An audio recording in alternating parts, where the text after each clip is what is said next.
tuweze kuiokoa sekta ya pamba, na ukaidhinisha bilioni 104 ambazo tulianza kulipa madeni yaliyokuwa yanadaiwa katika sekta ya pamba na wasambazaji wa huduma katika pamba na wanunuzi, ili wasifilisike katika nchi yetu. Jineri zote zilikuwa zimewekwa katika hatari ya kupigwa minada katika nchi hii, na sekta ndio ilikuwa inafia hapo. Na sababu ilikuwa ni nini, Mheshimiwa Rais? Sababu ya msingi, wapo ambao wanasema mfumo wa soko huria. Kwenye pamba hakukuwa na mfumo wa soko huria, kulikuwa na mfumo wa soko holela. Mheshimiwa Rais, hatua ile ya kwanza ulioichukua, ukasema tuanze kutoa ruzuku kwa wakulima wa pamba. Mheshimiwa Rais, mkulima wa pamba katika mkoa wa Simiyu alikuwa anapata wastani wa kilo 200, kilo 150. Mheshimiwa Rais, mtu huyu hawezi kuondoka kwenye umaskini. Tukasema Mheshimiwa Rais, ni lazima tuongeze tija katika eneo hili. Na tija, Mheshimiwa Rais, haiji kwa jina la Roho Mtakatifu, wala haiji kwa kumuomba Mwenyezi Mungu na Mtume Muhammad umejifungia ndani bila kufanya juhudi.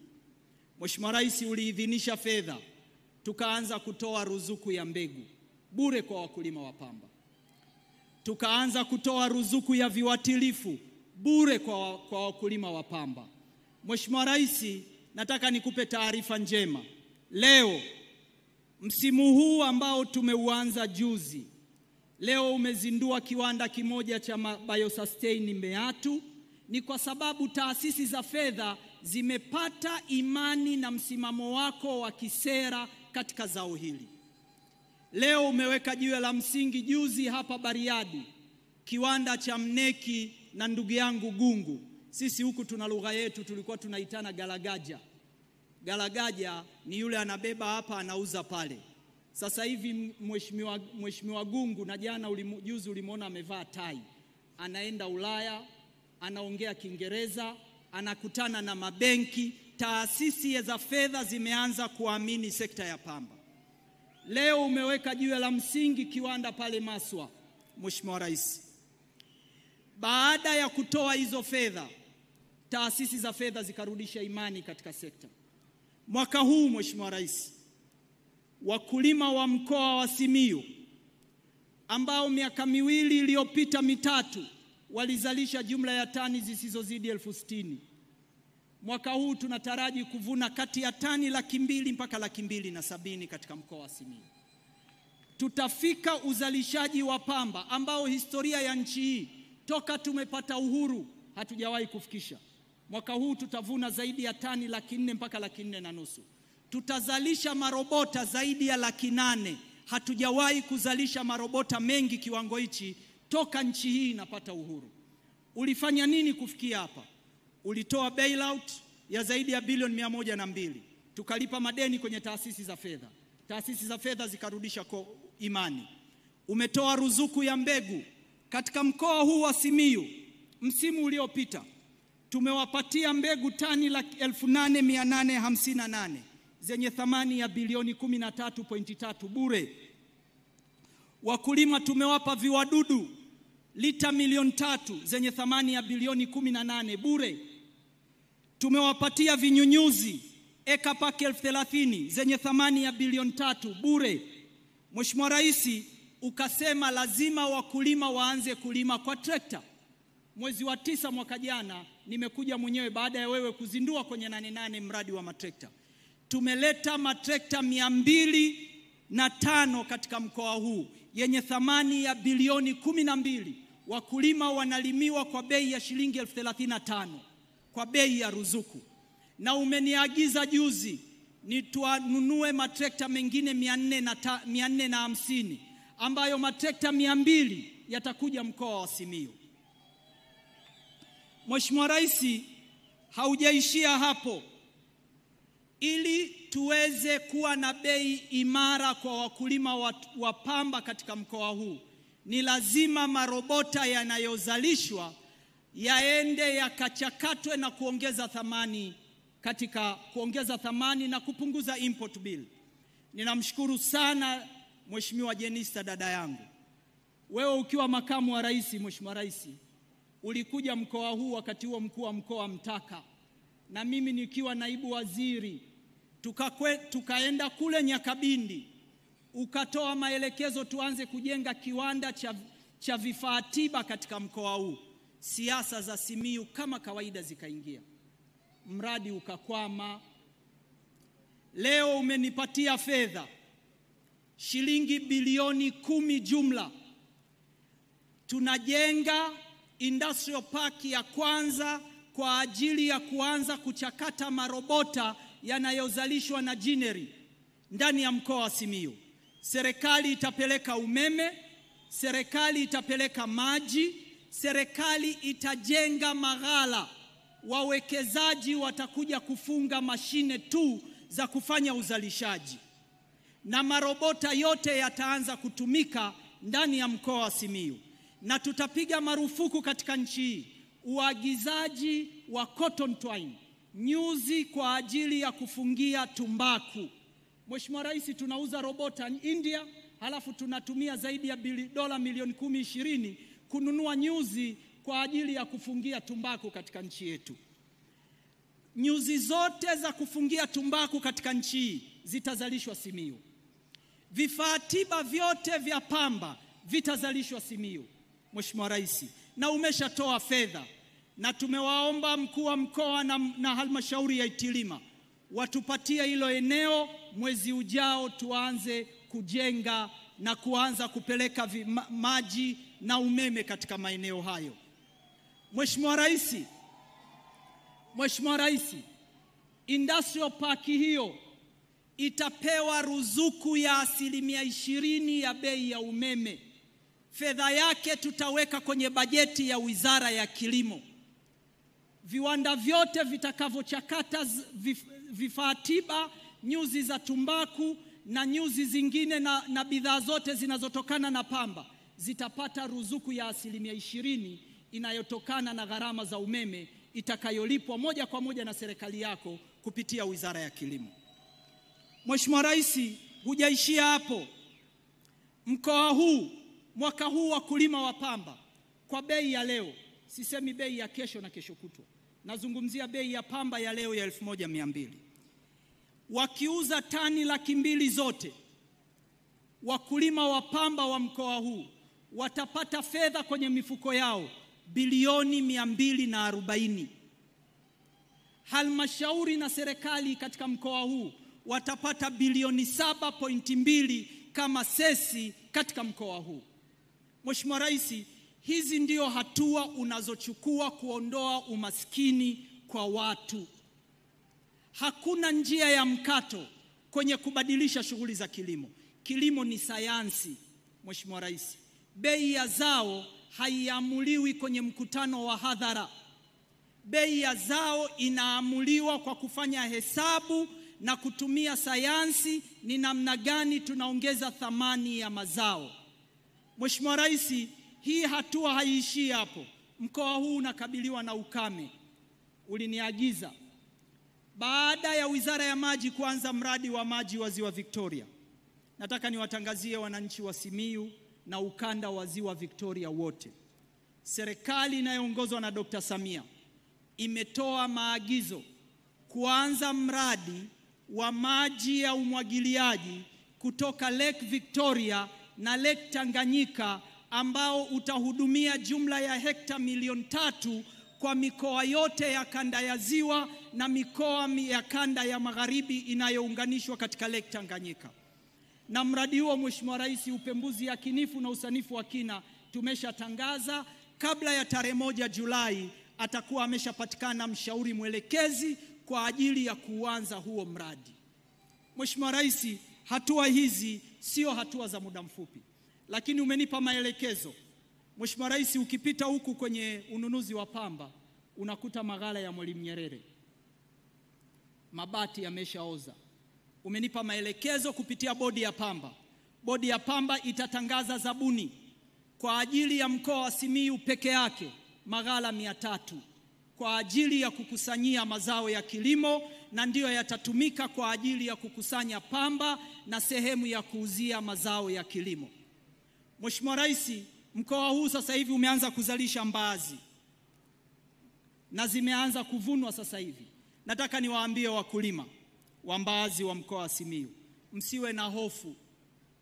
Jana nilivyokuwa Itilima na maeneo mengine, nimesikia Galagaja wameshaanza kushusha bei ya mbaazi. Nataka tu niwahakikishie wakulima wasiwe na hofu. Mnada wa kwanza wa mbaazi utakuwa siku ya Ijumaa hapa Bariadi. Mtaijua bei ya mbaazi. Haya mambo ya watu wanawafata nyumbani wanawapa jinga magana 5, magana mpungate, hiyo biashara inakufa kuanzia Ijumaa. Mnada wa kwanza, na nimewaambia Mheshimiwa Rais, ukisikia Mheshimiwa Rais wamekuja kulalamika wanunuzi wakubwa ETG, Mohamed Enterprises, SM Holding na wengine wote, kama hawatofata utaratibu ambao serikali tunauweka, wala sintasita kuwafutia leseni ya kununua mbaazi, ufuta, dengu na choroko katika nchi. Wala hili sio jambo la majadiliano. Tunaijua bei ya dunia. Ni kweli bei ya dunia imeanguka, lakini haiwezekani mkulima wa Simiyu apewe 500 mbaazi, apewe 700 mbaazi. Hiyo biashara hakuna. Haiwezekani. Tunaifahamu bei. Ijumaa mnada wa kwanza utafanyika hapa Bariadi na mtaiona bei nzuri itakayokuwepo sokoni. Na nataka niwaambie wakulima wote, serikali itaendelea kufanya juhudi ya kuhakikisha tunalilinda zao la pamba. Tumeongea na waziri wa fedha, nimeongea na gavana wa BOT, tumekubaliana, na nataka niwaambie wanunuzi, kanunueni pamba. Hata bei ya dunia ianguke namna gani, tunazo instrumenti kwenye benki kuu ambazo tutazitumia kulinda marobota. Nchi hii haitarudia 2019-20. Mheshimiwa Rais, nikupe tu taarifa ndogo. 2019 na 20 watu waliipanikisha serikali. Bei ya pamba kwa wakulima ikafika 500. Pamba, Mheshimiwa Rais, unaweza ukaifungia ghalani ikishachakatwa kuwa robota. Haihitaji wali wala chai ili ikae mule ndani, wala haiozi. Mheshimiwa Rais, ilivyoanguka bei ya dunia ikafika senti 50, ikawa paniki huku. Lakini baada ya mwaka mmoja pamba ile ilifika $1.7.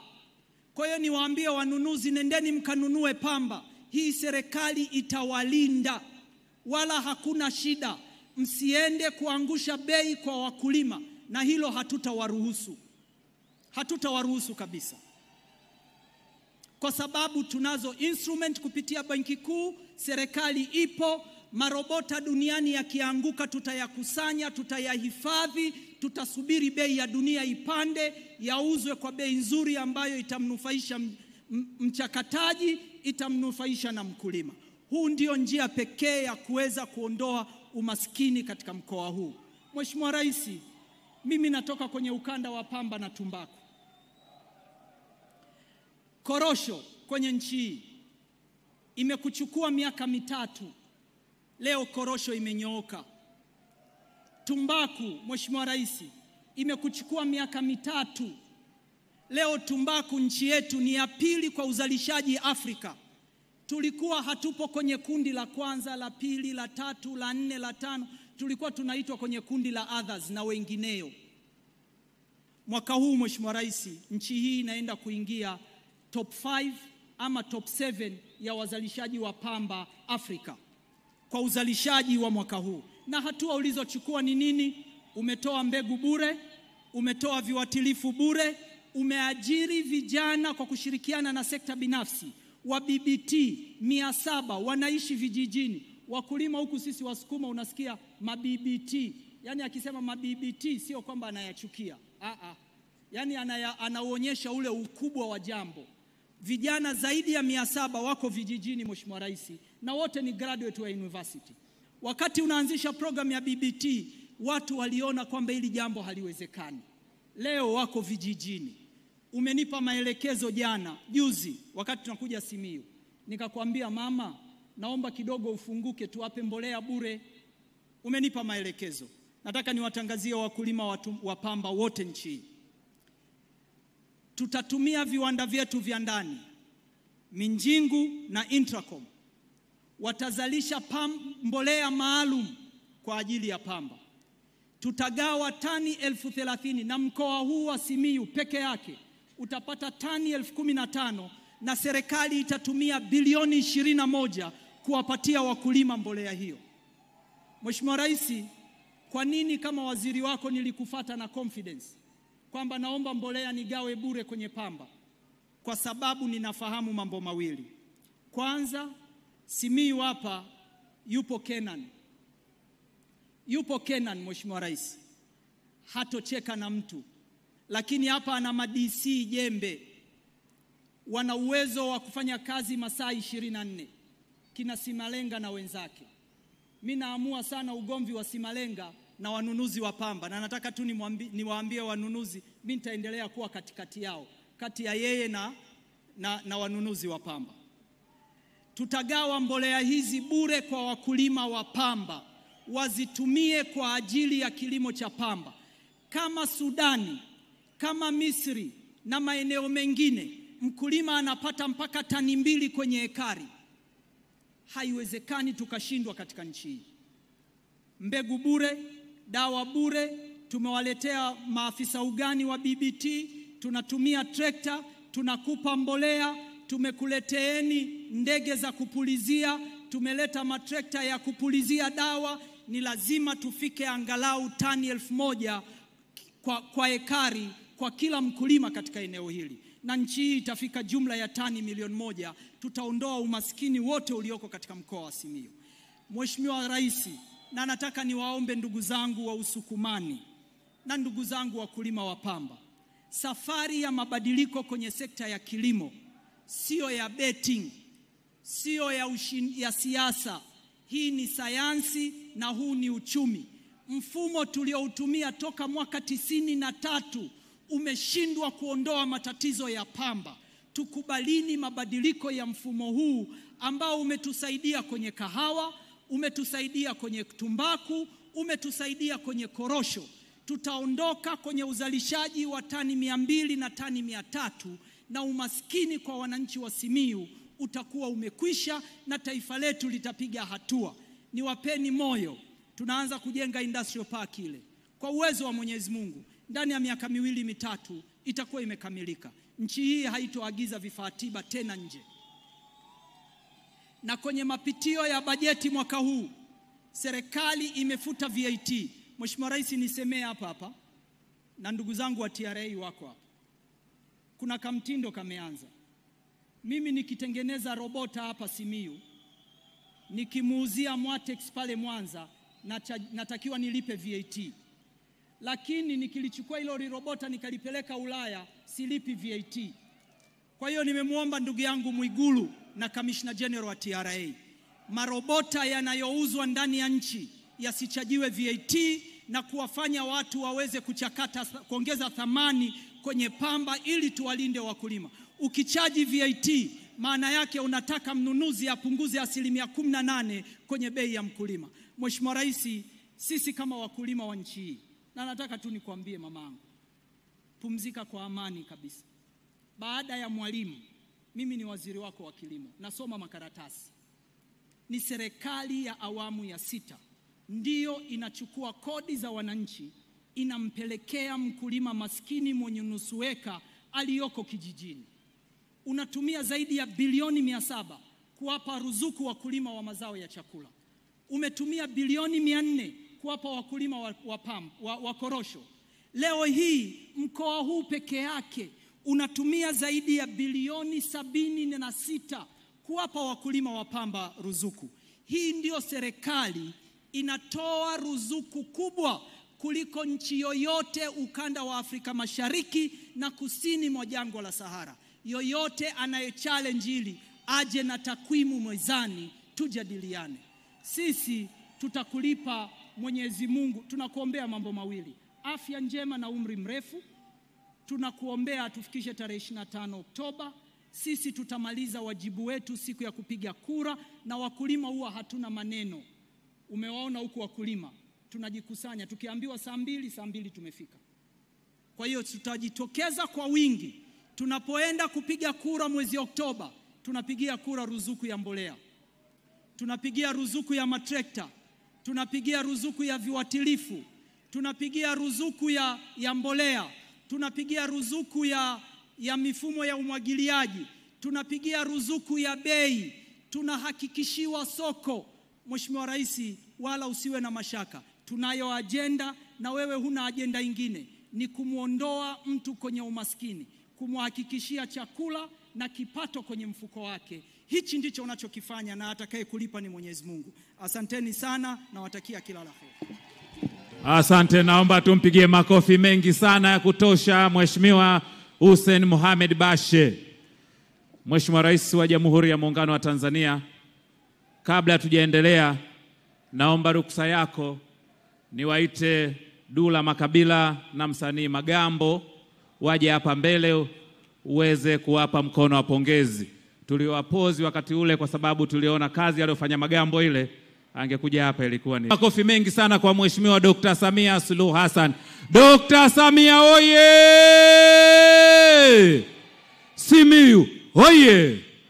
Bariadi oye! Asante sana. Mheshimiwa Rais, kwa heshima na taadhima, naomba nichukue nafasi hii nimwalike